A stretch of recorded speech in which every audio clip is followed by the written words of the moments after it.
Doing today is buoyant boats. Students will be constructing a simple aluminum foil boat that can hold pennies and float in the water. This activity will likely be messy as we're working with a kiddie pool full of water. This slide covers the concept of buoyancy and the principles underlying how things are able to float. An object enters water and two forces act upon it. Buoyancy is the upward opposing force of the weight which pulls an object down.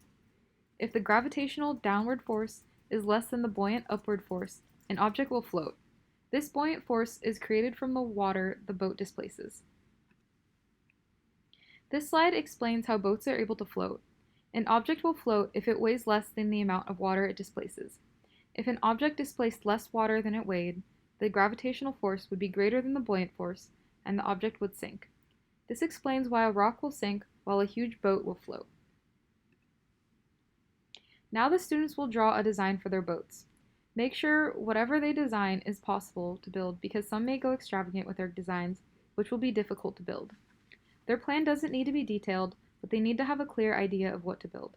Remember, the objective of what they are creating is to have something that floats and something that will hold pennies. Beyond that, the kids are free to be as creative as they like. When building the boats, students need to be gentle with the aluminum foil so it does not rip. Ripping the pieces will make them much harder to use. Also, keep track of how many pennies you give to each student. We have a limited number of pennies, so the kids can't take them home because we may need to run the activity again in the future. The way or where the students place the pennies when testing also matters. The proper apportioning of weight in the boat will affect how many pennies can be held. Placing all the pennies in one spot will cause the boat to sink with less pennies than distributing them evenly. Also, this step may be messy. Students may get water everywhere when testing their boats, so have paper towels ready. In addition, make sure none of the kids fall into the kiddie pool. Based on their observations and what students have learned through their own testing, they will now improve their boats.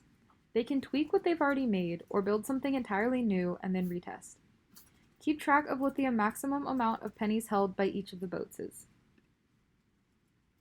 The next challenges will be if we have extra time after the initial activity. In the first, students will be working together in two large groups to make a boat together to hold even more pennies. Then we will test which group boat can hold more pennies. If the students do not want to work in the group, they can continue improving their own boat. Again, the next challenge is for overflow time. Only do this challenge if there is enough time at the end. Here, students will be trying to make the biggest boat that they possibly can.